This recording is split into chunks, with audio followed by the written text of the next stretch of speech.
Welcome to another episode of At Home with Eastbrook Homes. My name is Eric Hulkran. On today's episode, Amanda Smit from Eastbrook Homes stops by and we're talking about interior design.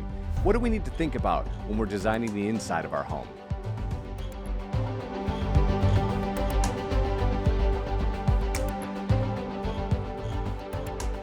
As I said, my guest today from Eastbrook Homes, Amanda Smit, interior designer. It is my pleasure to meet you. How are you? I'm great. How are you? I am excellent. So we're talking obviously interior design and how it fits into the Eastbrook Homes ecosystem. And before we kind of get into the nuts and bolts, I want to go back a little bit and maybe to the dreaded March of 2020 and ask you, what was your job like once we sort of stabilized what the pandemic was going to be? How were you advising clients on interior design when you can't meet face to face? They can't really touch and feel things. Like, what was that like for you? We had to pivot completely and go to all virtual communication from the beginning. So that was definitely new for everyone on our team. We had great resources and our technology was able to help us out. Our biggest help throughout that whole process, I would say, was our Envision software. And so we were able to have our clients look and have great visuals on the computer without physically being in the studio. So it was definitely a challenging time, but we were able to work through it. So, Amanda, for people who maybe are not in mid-process with Eastbrook Homes or thinking about building, when do they meet you in this process? Like, when do you have a relationship with them and start the design on the inside? Yeah. So within the design process, we have created what's called a structural team. So people get to meet with someone and sit down and talk about their plan paper. And once that meeting is over, we then enter the interior and exterior of the selection phase. So then they get to come to the home creation studio and see everything and pick out their cabinets, countertops, backsplash, all their flooring choices. We talk about exteriors in the studio. It's a great space. It is an amazing space if people have not seen it, for sure.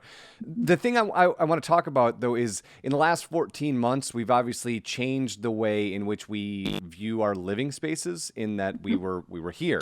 We couldn't go anywhere. And so I'm wondering, as somebody who's on the bleeding edge of interior design, and then your job is to take those, fashion forward trends and kind of bring them into a scalable model inside Eastbrook, what are you seeing as the future of home space, and how are you advising clients on how to look at that space differently than, let's say, they would have maybe a year ago?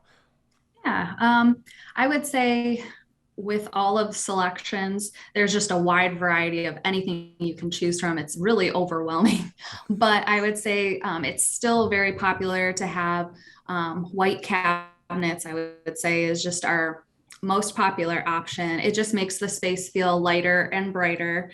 We are seeing a little bit more introduction of more warmer tones. So I would say a year ago, grays were definitely more popular. We are seeing gray still in the mix, but maybe warmed up a little bit. So that's something I definitely talk with homeowners on it. Put too much gray into your space. You definitely want to have a little bit more natural and more texture and just create interest and a little bit more. People want to feel cozy at home. They want to feel comfortable. A lot of people too want to feel the outside come in. So kind of bringing through all of those pieces into the overall design.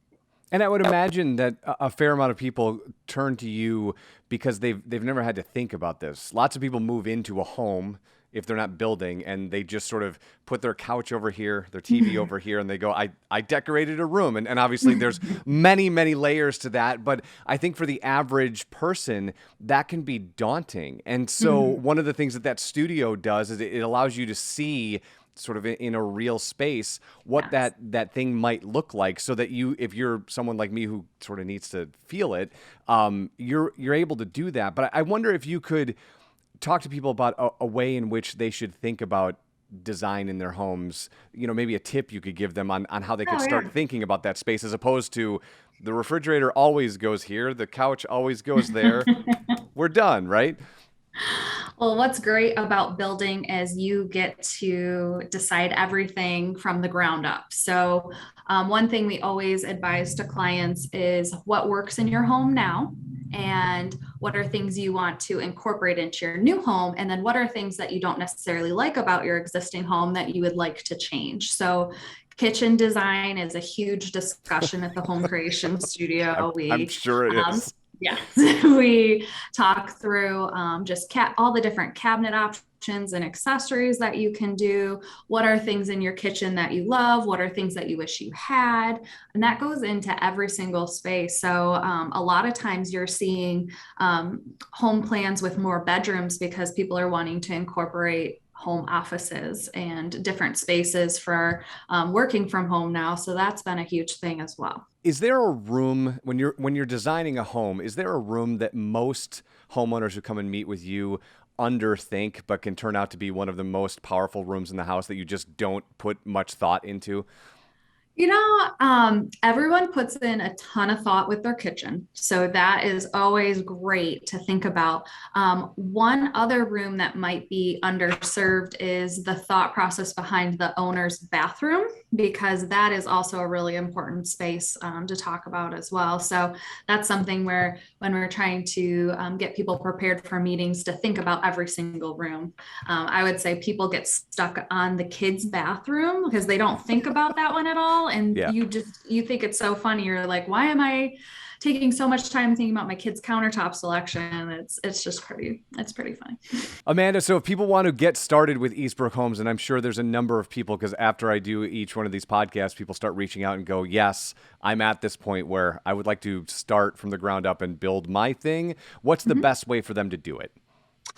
Definitely visiting our website, eastbrookhomes.com. There's a ton of resources on how to communicate with our team and to get you paired up with a salesperson in the community that you're interested in. You can also view our feature gallery where you see tons of different visuals and get inspiration of what you want your home to look like.